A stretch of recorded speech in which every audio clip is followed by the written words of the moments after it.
بسم الله الرحمن الرحيم. ألف لام را، تلك آيات الكتاب الحكيم.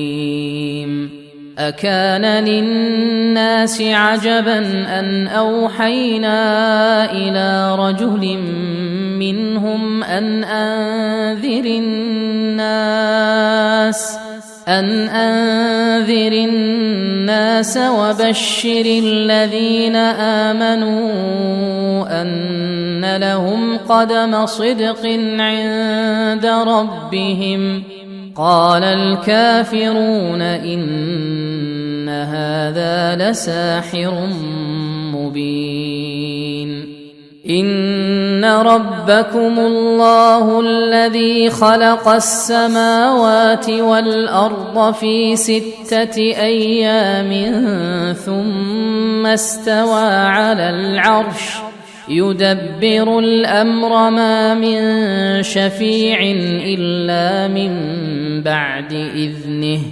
ذلكم الله ربكم فاعبدوه أفلا تذكرون. إليه مرجعكم جميعا وعد الله حقا إنه يبدأ الخلق ثم يعيده ليجزي الذين آمنوا وعملوا الصالحات بالقسط، والذين كفروا لهم شراب من حميم وعذاب أليم بما كانوا يكفرون. هو الذي جعل الشمس ضياء والقمر نورا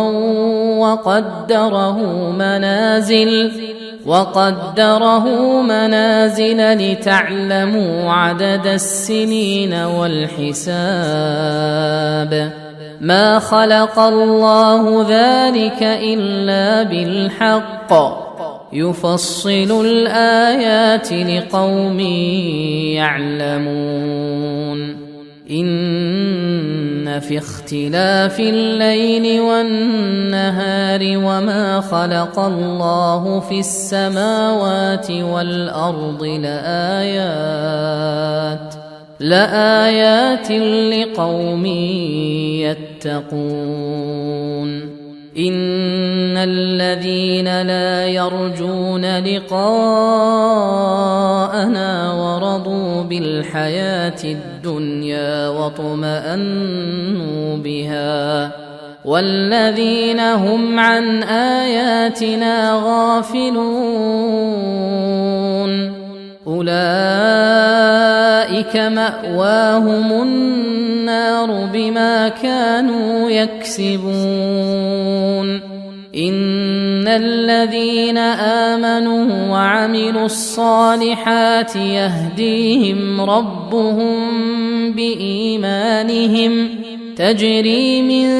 تحتهم الأنهار في جنات النعيم. دعواهم فيها سبحانك اللهم وتحيتهم فيها سلام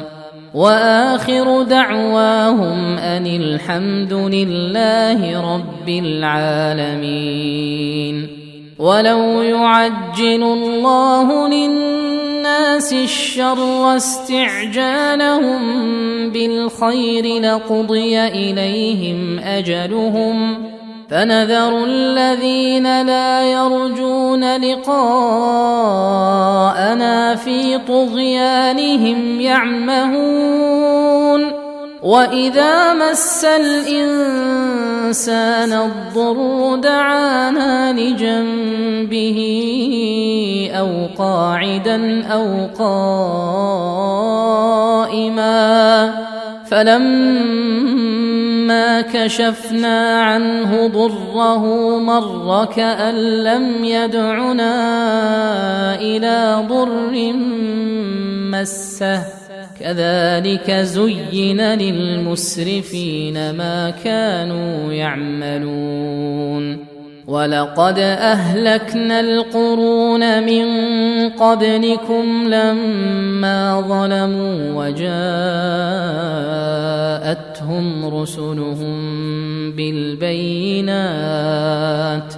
وجاءتهم رسلهم بالبينات وما كانوا ليؤمنوا كذلك نجزي القوم المجرمين ثم جعلناكم خلائف في الأرض من بعدهم لننظر كيف تعملون وإذا تتلى عليهم آياتنا بينات قال الذين لا يرجون لقاء نأت بقرآن غير هذا أو بدله قل ما يكون لي أن أبدله من تلقاء نفسي إن أتبع إلا ما يوحى إلي إني أخاف إن عصيت ربي عذاب يوم عظيم قل لو شاء الله ما تلوته عليكم ولا أدراكم به فقد لبثت فيكم عمرا من قبله أفلا تعقلون فمن أظلم ممن افترى على الله كذبا أو كذب بآياته إنه لا يفلح المجرمون ويعبدون من دون الله ما لا يضرهم ولا ينفعهم ويقولون هؤلاء شفعاؤنا عند الله قل أتنبئون الله بما لا يعلم في السماوات ولا في الأرض سبحانه وتعالى عما يشركون وما كان الناس إلا أمة واحدة فاختلفوا ولولا كلمة سبقت من ربك لقضي بينهم فيما فيه يختلفون ويقولون لولا أنزل عليه آية من ربه فقل إنما الغيب لله فانتظروا إني معكم من المنتظرين وإذا أذقنا الناس رحمة من بعد ضراء مستهم إذا لهم مكر في آياتنا قل الله أسرع مكرا إن رسلنا يكتبون ما تمكرون هو الذي يسيركم في البر والبحر حتى إذا كنتم في الفلك وجرين بهم بريح طيبة وفرحوا بها جاءتها ريح عاصف وجاءهم الموج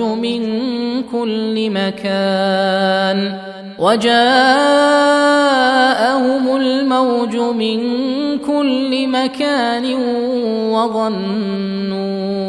أنهم أحيط بهم دعوا الله مخلصين له الدين لئن أنجيتنا من هذه لنكونن من الشاكرين فلما أنجاهم إذا هم يبغون في الأرض بغير الحق يا أيها الناس إنما بغيكم على أنفسكم متاع الحياة الدنيا ثم إلينا مرجعكم فننبئكم بما كنتم تعملون إنما مثل الحياة الدنيا كماء إن أنزلناه من السماء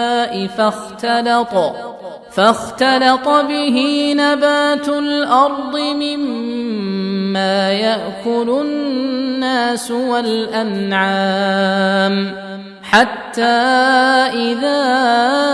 أخذت الأرض زخرفها وزينت وظن أهلها أنهم قادرون عليها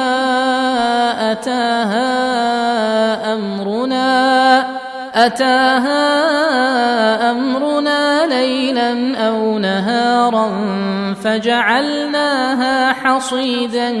كأن لم تغن بالأمس كذلك نفصل الآيات لقوم يتفكرون والله يدعو إلى دار السلام ويهدي من يشاء إلى صراط مستقيم للذين أحسنوا الحسنى وزيادة ولا يرهق وجوههم قتر ولا ذلة أولئك أصحاب الجنة هم فيها خالدون والذين كسبوا السيئات جزاء سيئة بمثلها وترهقهم ذلة ما لهم من الله من عاصم كأنما أغشيت وجوههم قطعا من الليل مظلما أولئك أصحاب النار هم فيها خالدون ويوم نحشرهم جميعا ثم نقول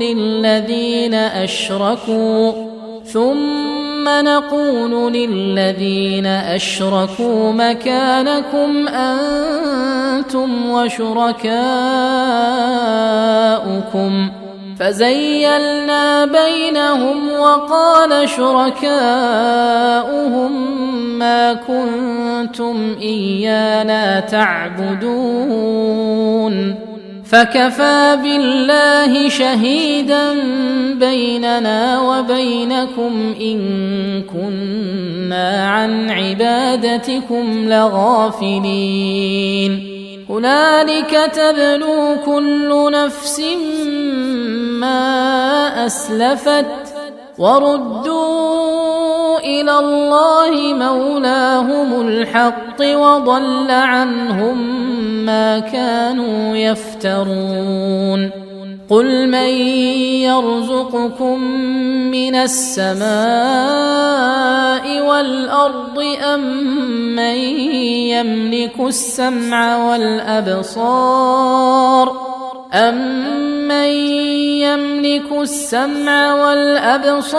ومن يخرج الحي من الميت ويخرج الميت من الحي ومن يدبر الأمر فسيقولون الله فقل أفلا تتقون فذلكم الله ربكم الحق، فماذا بعد الحق إلا الضلال، فأنى تصرفون.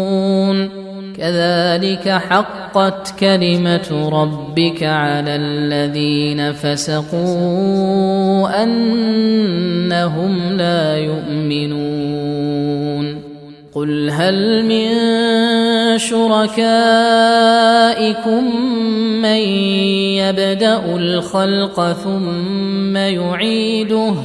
قل الله يبدأ الخلق ثم يعيده، فأنى تؤفكون.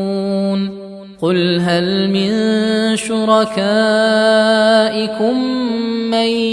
يهدي إلى الحق؟ قل الله يهدي للحق، أفمن يهدي إلى الحق أحق أن يتبع أمن لا يهدي إلا أن يهدى؟ فما لكم كيف تحكمون؟ وما يتبع أكثرهم إلا ظنًّا، إن الظن لا يغني من الحق شيئا، إن الله عليم بما يفعلون. وما كان هذا القرآن أن يفترى من دون الله، ولكن تصديق الذي بين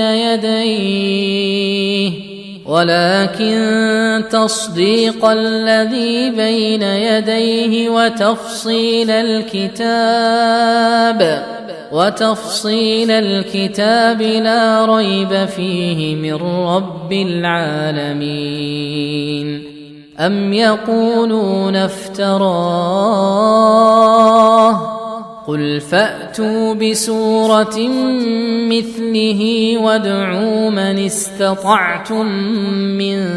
دون الله إن كنتم صادقين.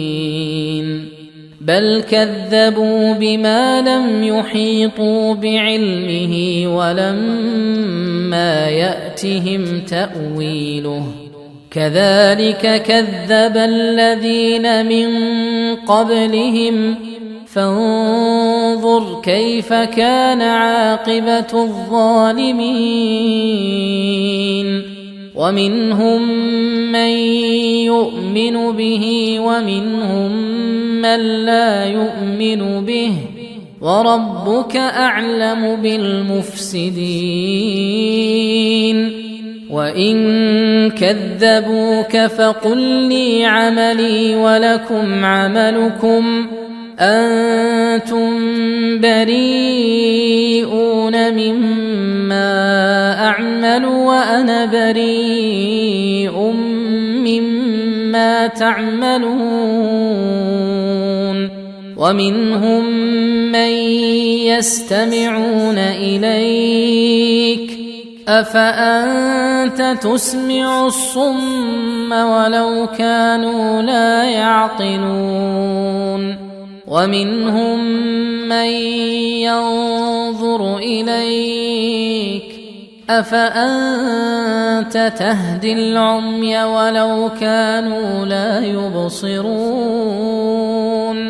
إن الله لا يظلم الناس شيئا ولكن الناس أنفسهم يظلمون. ويوم يحشرهم كأن لم يلبثوا إلا ساعة من النهار يتعارفون بينهم، قد خسر الذين كذبوا بلقاء الله وما كانوا مهتدين. وإما إما نرينك بعض الذي نعدهم أو نتوفينك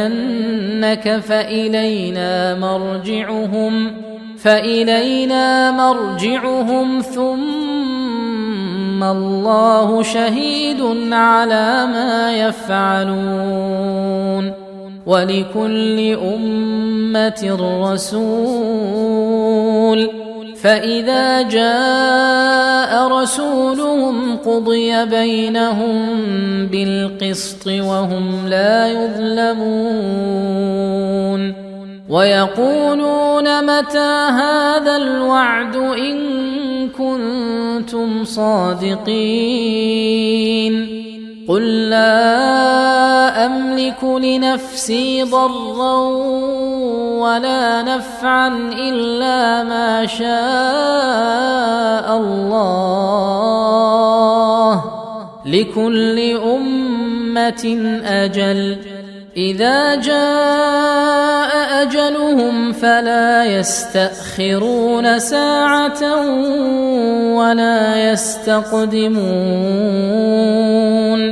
قل أرأيتم إن أتاكم عذابه بياتا أو نهارا ماذا يستعجل منه المجرمون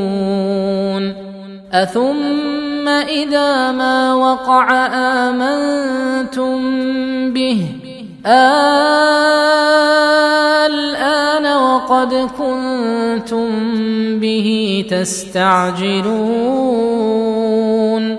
ثم قيل للذين ظلموا ذوقوا عذاب الخلد هل تجزون إلا بما كنتم تكسبون ويستنبئونك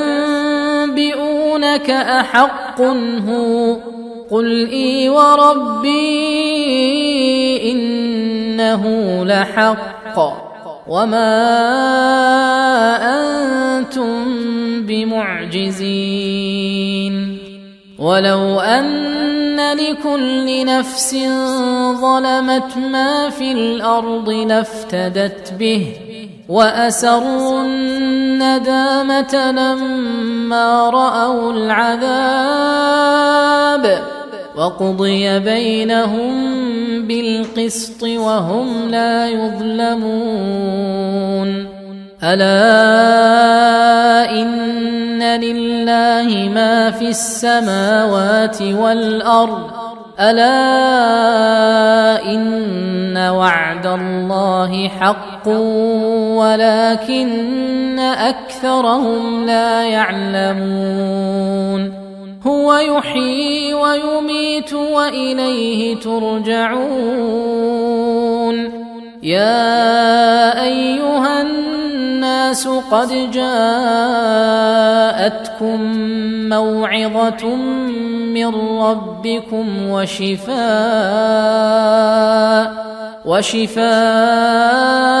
لما في الصدور وهدى ورحمة للمؤمنين قل بفضل الله وبرحمته فبذلك فليفرحوا هو خير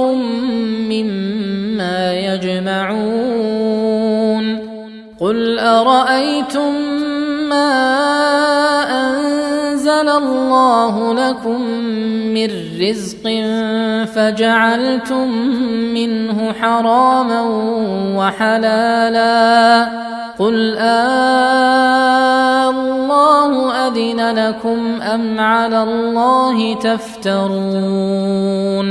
وما ظن الذين يفترون على الله الكذب يوم القيامة إن الله لذو فضل على الناس ولكن أكثرهم لا يشكرون وما تكون في شأن وما تتلو منه من قرآن ولا تعملون من عمل ولا تعملون من عمل إلا كنا عليكم شهودا إذ تفيضون فيه وما يعزب عن ربك من مثقال ذرة في الأرض ولا في السماء ولا أصغر من ذلك ولا أكبر إلا في كتاب مبين ألا إن أولياء الله لا خوف عليهم ولا هم يحزنون الذين آمنوا وكانوا يتقون لهم البشرى في الحياة الدنيا وفي الآخرة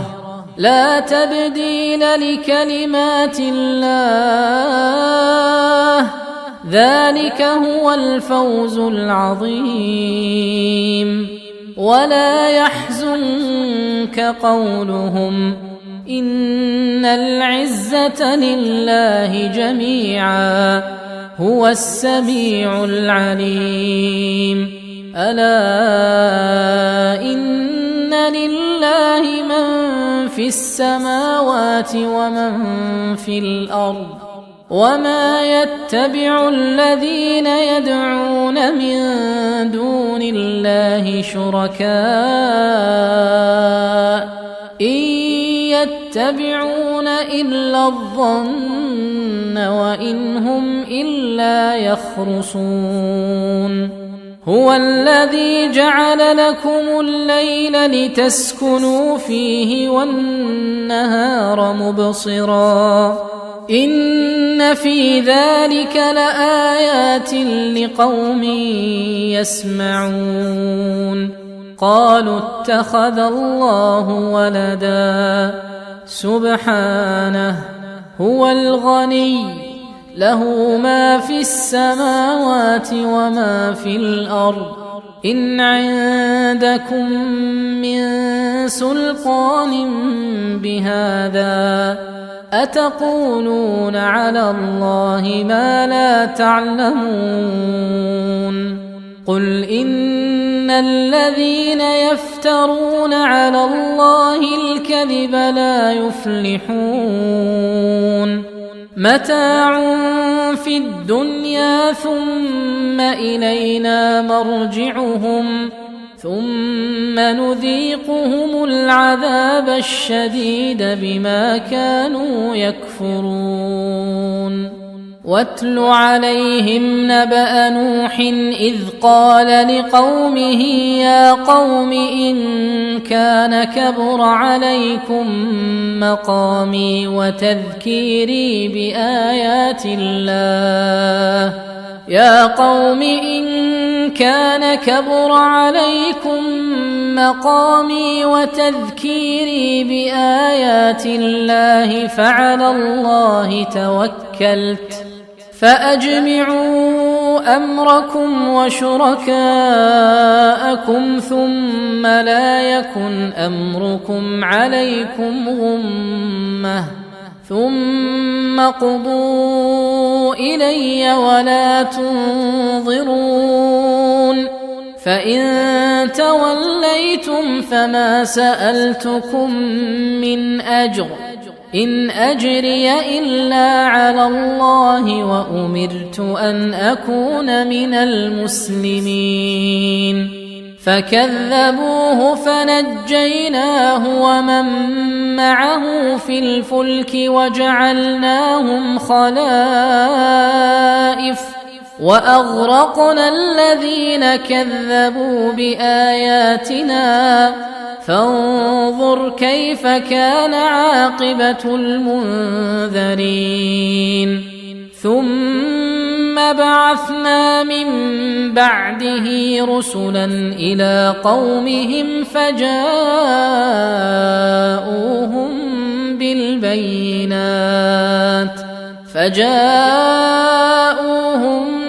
بالبينات فما كانوا ليؤمنوا بما كذبوا به من قبل كذلك نطبع على قلوب المعتدين ثم بعثنا من بعدهم موسى وهارون إلى فرعون وملئه بآياتنا فاستكبروا وكانوا قوما مجرمين فلما جاءهم الحق من عندنا قالوا إن هذا لسحر مبين قال موسى أتقولون للحق لما جاءكم أسحر هذا ولا يفلح الساحرون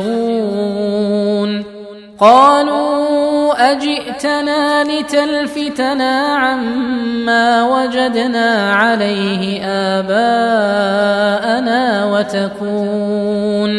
وتكون لكما الكبرياء في الأرض وما نحن لكما بمؤمنين وقال فرعون ائتوني بكل ساحر عليم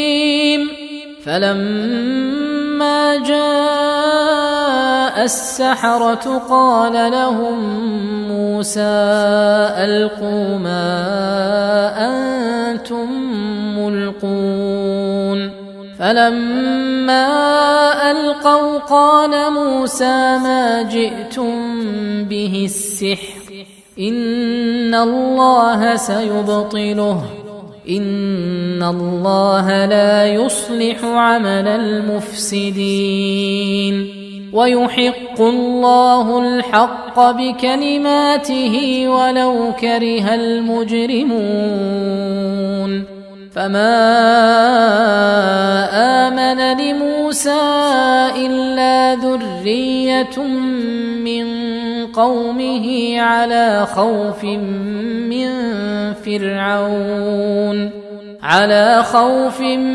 من فرعون وملئهم أن يفتنهم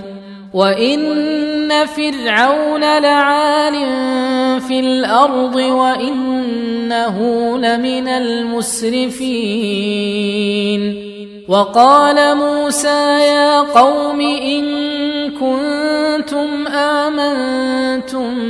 بالله فعليه توكلوا إن كنتم مسلمين فقالوا على الله توكلنا ربنا لا تجعلنا فتنة للقوم الظالمين ونجنا برحمتك من القوم الكافرين وأوحينا إلى موسى وأخيه أن تبوأ لقومكما بمصر بيوتا وجعلوا بيوتكم قبلة وأقيموا الصلاة وبشر المؤمنين وقال موسى ربنا إنك آتيت فرعون وملأه زينة وأموالا في الحياة الدنيا ربنا ليضلوا عن سبيلك ربنا اطمس على أموالهم واشدد على قلوبهم فلا يؤمنوا حتى يروا العذاب الأليم قال قد أجيبت دعوتكما فاستقيما ولا تتبعان سبيل الذين لا يعلمون وجاوزنا ببني إسرائيل البحر فأتبعهم فرعون وجنوده بغيا وعدوا حتى إذا أدركه الغرق قال آمنت أنه لا إله إلا الذي آمنت به بنو إسرائيل قال آمنت أنه لا إله إلا الذي آمنت به بنو إسرائيل وأنا من المسلمين الآن وقد عصيت قبل وكنت من المفسدين فاليوم ننجيك ببدنك لتكون لمن خلفك آية وإن كثيرا من الناس عن آياتنا لغافلون ولقد بوأنا بني إسرائيل مبوأ صدق ورزقناهم من الطيبات فما اختلفوا حتى جاءهم العلم إن ربك يقضي بينهم يوم القيامة فيما كانوا فيه يختلفون فإن كنت في شك مما أنزلنا إليك فاسأل الذين يقرؤون الكتاب من قبلك لقد جاءك الحق من ربك فلا تكونن من الممترين ولا تكونن من الذين كذبوا بآيات الله فتكون من الخاسرين إن الذين حقت عليهم كلمة ربك لا يؤمنون ولو جاءتهم كل آية حتى يروا العذاب الأليم فلولا كانت قرية آمنت فنفعها إيمانها إلا قوم يونس لما آمنوا كشفنا عنهم عذاب الخزي في الحياة الدنيا ومتعناهم إلى حين ولو شاء ربك لآمن من في الأرض كلهم جميعا أفأنت تكره الناس حتى يكونوا مؤمنين وما كان لنفس أن تؤمن إلا بإذن الله ويجعل الرجس على الذين لا يعقلون قل انظروا ماذا في السماوات والأرض وما تغني الآيات والنذر عن قوم لا يؤمنون فهل ينتظرون إلا مثل أيام الذين خلوا من قبلهم قل فانتظروا إني معكم من المنتظرين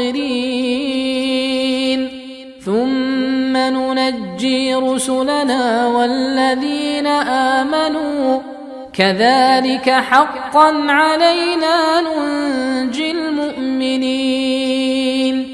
قل يا أيها الناس إن كنتم في شك من ديني فلا أعبد الذين تعبدون من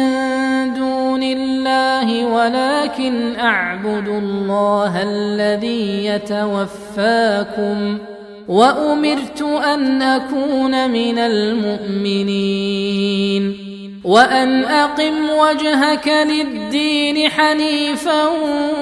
ولا تكونن من المشركين ولا تدع من دون الله ما لا ينفعك ولا يضرك فإن فعلت فإنك إذا من الظالمين وإن يمسسك الله بضر فلا كاشف له إلا هو وإن يردك بخير فلا راد لفضله يصيب به من يشاء من عباده وهو الغفور الرحيم قل يا أيها الناس قد جاءكم الحق من ربكم فمن اهتدى فإنما يهتدي لنفسه ومن ضل فإنما يضل عليها وما أنا عليكم بوكيل واتبع ما يوحى إليك واصبر حتى يحكم الله وهو خير الحاكمين